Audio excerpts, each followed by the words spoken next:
Halong ano. Laki, ano naman yung damit ko eh. Okay lang to, no? Okay Jogging lang. naman tayo eh. Ayan, ganyan mo muna. Okay. Pakita mo muna lahat ng mga magagandang lalaki. Huwag masyadong focus kay Ronnie ha. Matataob tayo eh. Ayan, sige, Pastor. Dapat nga din na si Norman. Sige, tayo mo muna manalangin. Purihin ka, Panginoon, aming Ama, patuloy po kami nagpupurit nagpapasalamat sa kalot ng araw nito sa amin. Salamat sa panibagong buhay, kalakasan. Panginoon, ang pag-iingat po ninyo sa amin. Panginoon, sa loob ng isang linggong ito na nagdaan. Salamat din po sa pagkakataon kami po ay makapagtipong muli sa lugar na ito. Hiling namin ang iyong paggabay, pangunguna sa amin.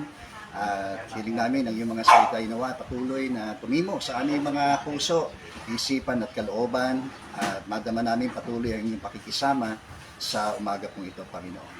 Salamat po, patuloy mo kaming linisin at gawin sa magitan ng iyong mga salitang ito sa ngalan po ni Jesus na aming Panginoon at aming pong tagapagligtas. Amen. Amen. Amen. Sige po, dito tayo sa Psalms chapter 19, no? Ito yung sulat ni Moses, no? Si Moses ay matanda na siya nung sulatin niya itong awit na ito sa awit 90. 19, ano? Okay.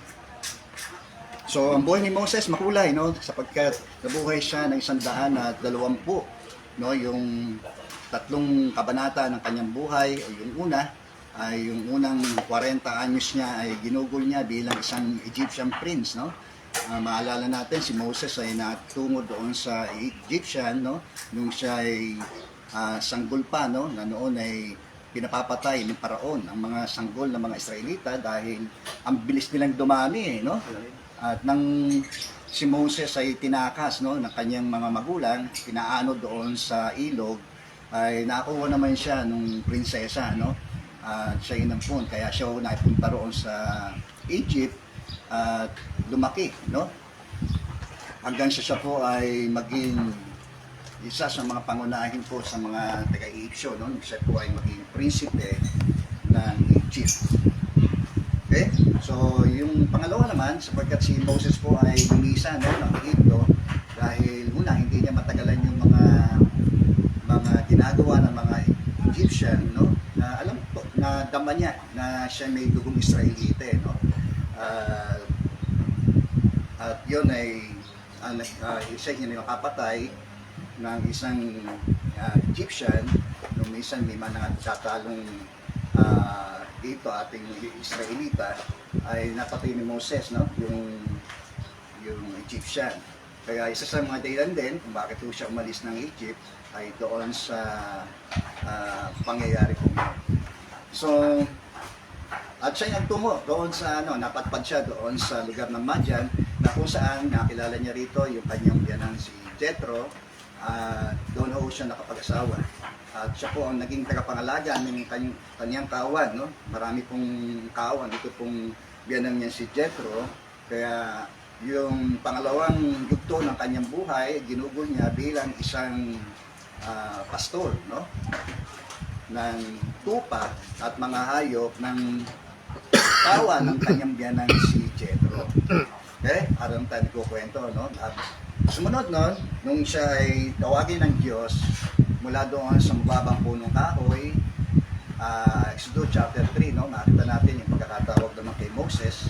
At siya may ginugol niya yung the rest ng kanyang 40 years bilang isang pinuno at bilang isang leader ng bansang Israel. Okay? Kaya 120 years, no, na ginugol ni Moses ang kanyang buhay na sabi nga nung siya'y mamatay ayon doon sa Deuteronomy ay isang buwan siyang inagluksa ng kanyang bayan, no? Ganong kahalaga at ganong nila ginugol, no, yung kanilang pagluluksa dahil sa pagkawala ng kanilang dakilang leader si Moses. Okay? So, bago pa man siya, no, sa pumanaw, ay isa ito, no, doon sa mga mahalagang kanyang isinulat dito po sa awit. At may mailang bahagi po tayo na makikitang halaga dito sa kanyang sinulat na ito. Una, no, dito sa kanyang pasimula ay pinasimulan niya na purihin ng Diyos at kilalanin kung kung sino ang Diyos na ito. Sabi dito, Panginoon namin Diyos, ikaw ang aming tahanan. Simula pa ng simulang lumitaw ang aming angkan, wala pa ang bundok, hindi mo pa nilalang, hindi mo pa nililika itong buong daigdigan. Ikaw noon ay Diyos na, pagkat ikaw ay walang hanggan. So sinumulan niya ang kanyang panalangin ito na may pagpupuri sa Diyos. Kinilala niya kung sino ang Diyos na ito, na siyang ating dakilang manlilika, no? Siya rin ang ating divine protector, creator, and eternal God, no? Sinabi rito siya walang hanggang Diyos. At yun naman ipinakita ng Diyos, no? Ito sabi sa Romans chapter 1 verse 18, ang walang hanggang kapangyarihan ng Diyos ay inihayag niya sa magitan ng mga bagay na kanya pong nilikha. Amen, no? So, hangal ang tawag ng Diyos doon sa mga nagsasabing wala naman Diyos, di ba? So, yung existence ng Diyos ay talaga ipinahayag niya at makikilala natin niya sa mga bagay na kanya pong nilikha. No? Tumingin lang tayo, ma-appreciate natin yung kagandahan ng nilikha ng Diyos, di ba? Kapag tayo napupunta sa isang mataas na lugar, di ba? Magandang tanawin, di ba? Ma-appreciate natin yung kagandahan nilikha ko ng Diyos atin. Ayun ay magpapakilala talagang ang Diyos ay nag-exist, no? Ang araw ay nasa tamang distansya para hindi tayo masunog, di ba? Di ba? Mainit, di ba? Tayo po umiikot, ang mundo ay umiikot, no? Kaya nga meron pong araw at meron pong gabi. Katotohanan na talagang meron po tayong dakilang manlilika. Amin po? Yan. Tulad na rin sa atin, hindi tayo magkakamukha. No? Magkakaiba rin yung ating mga fingerprints, no? Yung ating mga thumb mark. Magkakaiba tayo. No? Kaya nga maraming na sa-solve ng mga krimen dahil doon sa mga fingerprints, di ba? Kasi nga, unique tayo uniquely created, no? Tayo ng Diyos. So yun ang isang bahagi ng kanyang pagsisimula, ng kanyang awit, ng kanyang pagpupuri sa Diyos, na kinilala niya kung sino itong Diyos na ito, na siyang lumikha ng lahat ng bagay. Siya rin ang divine protector. Siya rin, no? Na siyang tumawag sa kanya nung siya ay 80 years old na, no? Puri ng Panginoon. Pangalawa, dito po sa verse 3 to 6 ay ipinahayag niya yung realidad ng buhay, no? So, sabi dito sa verse 3, yaong taong nilikha mo'y bumabalik sa alabok. Sa lupa ay nagbabalik kapag iyong iniutos, no? So, sa lahat naman ng mga pangyayaring nagaganap sa daigdig ay ayon sa itinakda ng Diyos. May panahon ng pagsilang at mayroong panahon ng kamatayan, no? Sa simula pa lamang na magkaroon tayo ng buhay sa sinapupunan ng ating nanay ay umandar na ang orasan ng ating buhay. Tama po? Yan. Dito na lamang ito sa oras at sandali na tayo po ay mamatay. So, bakit namamatay ang tao? Sapagkat sabi nga, no? Lahat ay nagkasala at walang sino mang karapat-dapat sa paningin ng Diyos. At ang bunga ng kasalanan ay kamatayan. So, yan isa sa mga dahilan kung bakit pala namamatay ang tao dahil ito ang kabayaran ng ating pong mga kasalanan. So, lahat tayo, pinanganak din tayong mga makasalanan, no? Wala akong sino mang mabuhay sa daigdig na hindi po nagkakasala kahit siya iba'y gumagawa po ng mabuti. Wala raw na buhay sa daigdig na gumagawa ng mabuti na hindi nagkakasala. So, yun ang nangangulugan, yung katotohanan ng lahat ng nilikha ng Diyos ay ipinanganak na may ganitong uri ng likas ng pagiging makasalanan. And to the point, no? Nasabi roon na for the wages of sin is death, no? Ang kabayaran ng kasalanan ay kamatayan. Diba? Yamang di lamang na magkasala ang unang tao, yun ang sinabi ng Diyos, kapag kumain kayo ng bunga na nagbibigay kaalaman sa mabuti masama, kayo'y mamamatay. No? Amen. Di ba? Kaya wag na wag kayong kakain Kaso, bumpaksak ng tao sa pagkasala at isa sa mga naging parusa ng Diyos sa kasalanan ay yung pong kamatayan. Kaya nga sinabi niya ron, abo sa abo, alabok sa alabok, yamang doon tayo galing, doon din tugo tayo babalik. Lupa sa lupa. Ganyan ho tayo. Kaya yung elemento ng ating sangkap ng ating katawan ay tulad lang sa lupa. No? Sige, amoyin niyo sarili niyo. Amoy lupa. Pulbos. Tayo maligot, naglulupa tayo. Kaya nauso yung mga Lalo na pabango. pag tayo Amoy bayab, matatanda na, di ba? nag-aaming lupa tayo. Lapit na akong tamaan nun. Ha? Medyo na, medyo. Dati si Brother Pablo. Ako ngayon, pag-segundang edad kasi 76 na ako. Malapit na ako maging aming lupa naman. Putik eh, kuya. Garden soil. Galing tayo doon. Eh, pataba yun. Then, so yun na isa sa mga katotohanan at realidad ng buhay natin, no? Tayo may panahon ng pagsilang, may panahon po ng kamatayan. Talino raw po ang mga taong naghahanda ng kamatayan. Ngunit mangmang na nag-iisip ng kasiyahan. No, baliktad no? Sapagkat ang kamatayan ang siyang pintuan para kamtan ng isang taong nanampalataya kay Kristo ang buhay na walang hanggan. Kaya mahalaga no, na ito ang ating pinaghahandaan. Hindi yung kinabukasan natin dito kasi iwan natin din yun eh. Lahat ng bagay na pinangarap natin, sinikap nating marating at makamit sa buhay, bandang huli, pag namatay tayo, hindi natin madadala. No? Na kung paano raw, gugutubad tayong dumating sa mundong ito, ganun din daw pong ating ayos pagharap natin sa Diyos. No? And it is appointed unto man to die once, and after that ay judgment. No? Diba, pagsusulit natin sa Diyos ang ating mga kasalanan. Okay? So kapag ang tao ay namatay sa kanyang kasalanan, siya ay tiyak doon sa destinasyon ng walang hanggang pagpaparusa, na kung saan yung description ng Biblia ay may pangalit ng ngipin, may apoy na hindi namamatay, at may pagduro sa paghihirap. At yun po ay to eternity, no? To eternity. Yun ang napakabigat. So, yun yung sinasabi, no? Yung value ng buhay ay hindi nasusukat doon sa haba ng taon natin dito, kundi yung kalidad ng ating mga araw ang higit na mahalaga. Okay?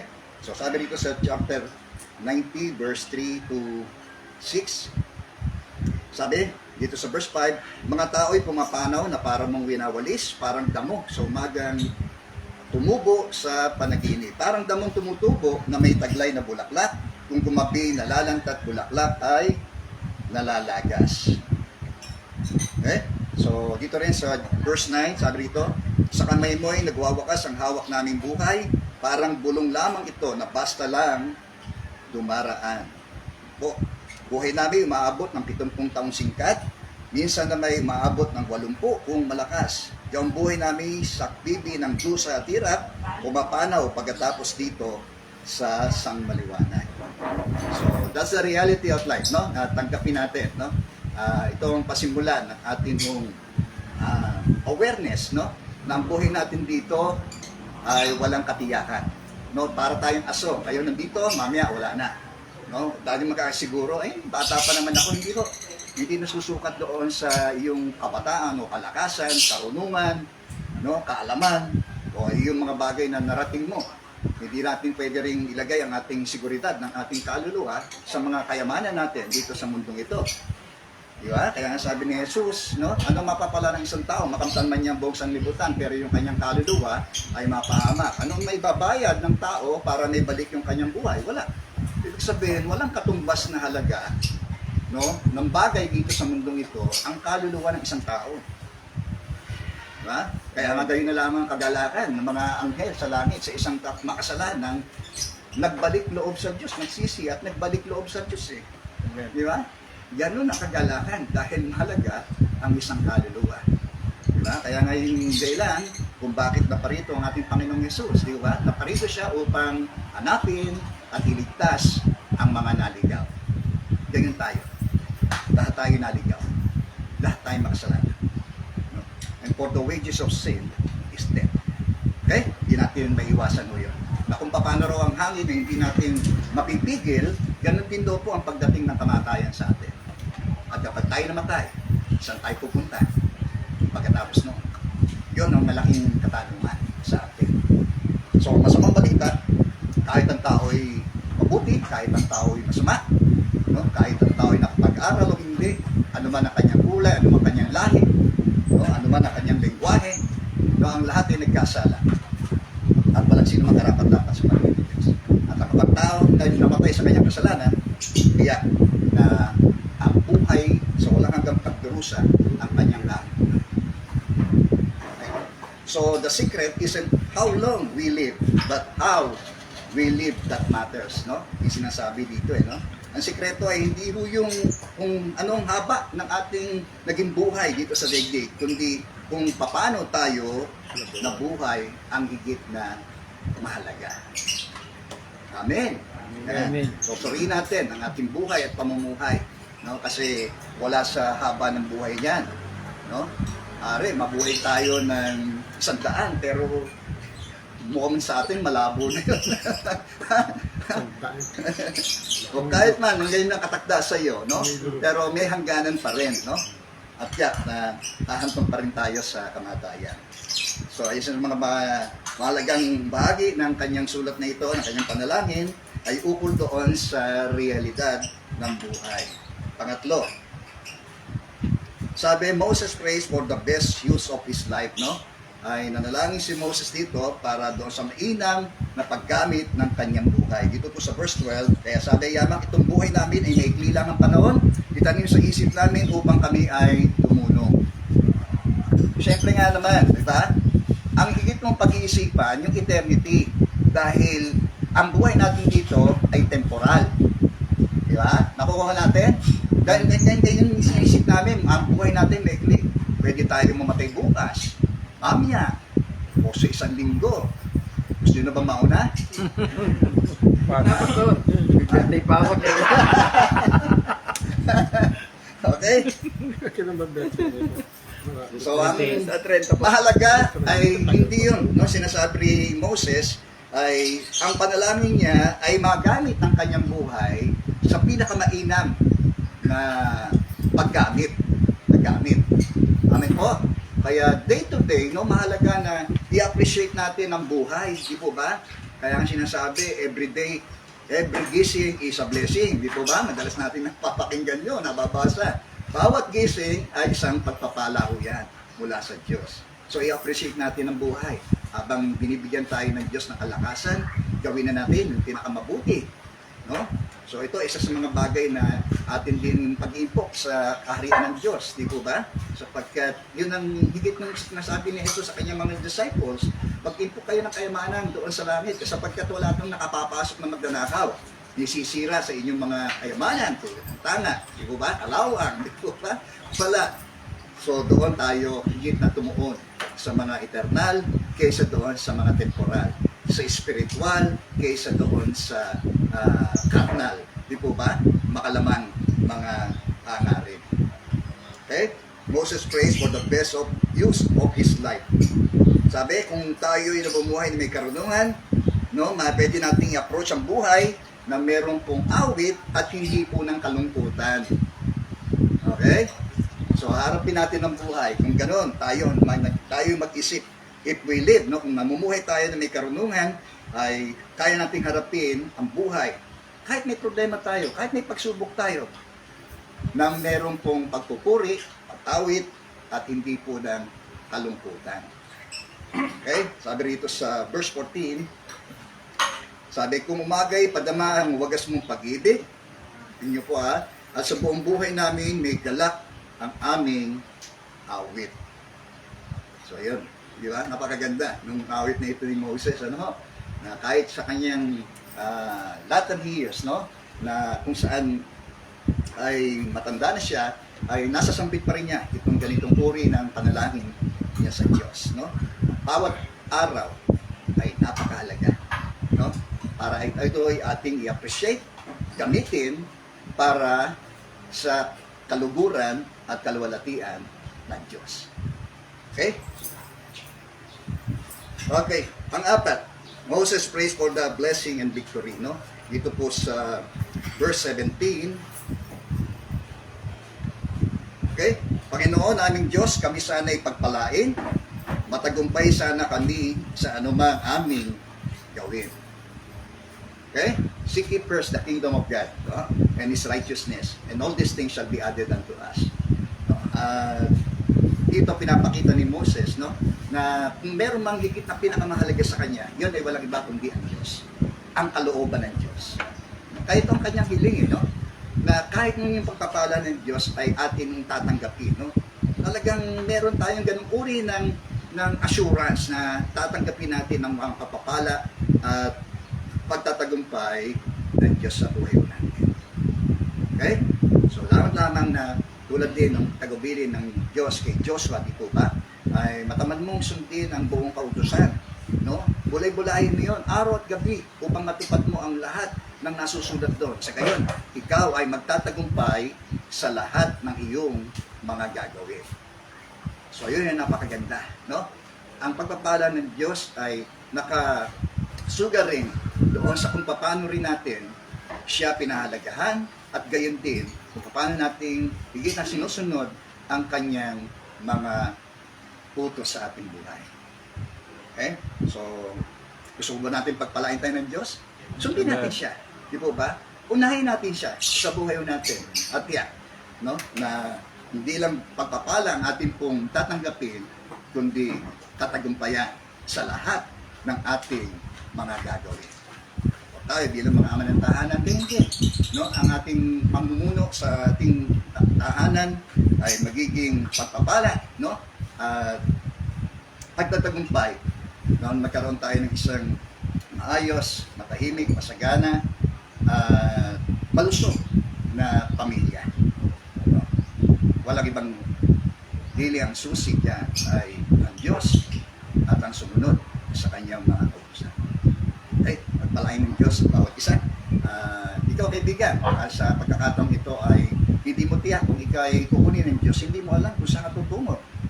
Ito ang magandang pagkakataon para tanggapin mo yung kaloob ng Diyos ng buhay na walang hanggan sa pamamagitan ng pananampalataya sa ating Panginoong Jesus. No?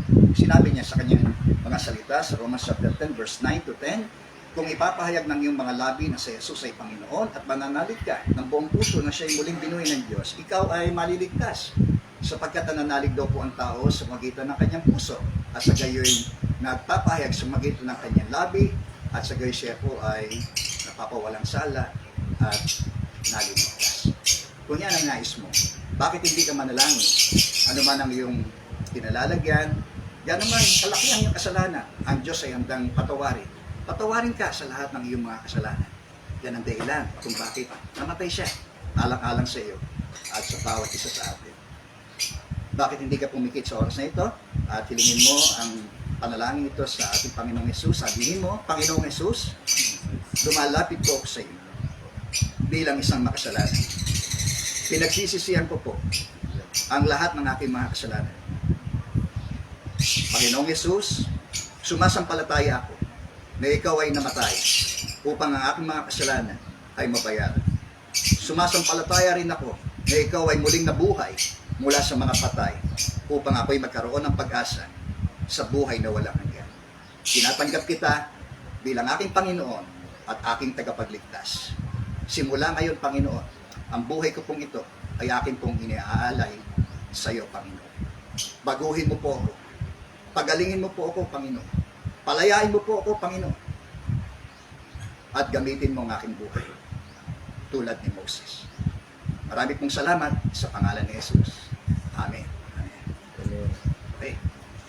Ako na lang manalangin. Dakilang Diyos, muli po kami nagpapasalamat sa mga kaloob ng mga salitang ito. Hiling namin na patuloy po ninyo ang ministeryo ito sa amin, Panginoon. Nandito man kami o sa aming kanya-kanyang lugar, Panginoon.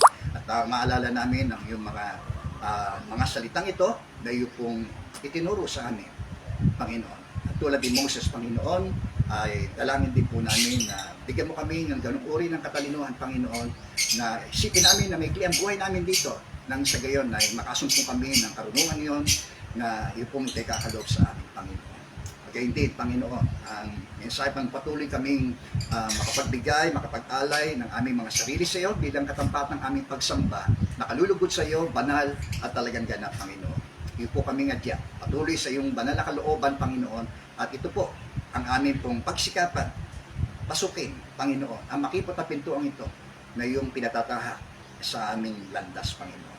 Pinupuri ka namin, niluluwalhati ka namin. Minsan pa ito'y naingat po namin ibinabalik sa iyo, aming Ama. Sa ngalan po ni Jesus na aming Panginoon at aming pong tagapagligtas. Amen. Amen. Amen. Thank you po. Brother Ruben, Pastor Rick, Okay. Brother Ronnie, Kagawad Mel, Kap Ricky, Brother Ome, Brother Tony, Brother Norman, Brother June. And Brother John pala. And Sister Grace. Yan. Sister Chari. Yan, sa likod. Yung sa likod. And also, huwag natin kakalimutan. Pinakamagandang lalaki. Me. Ruben.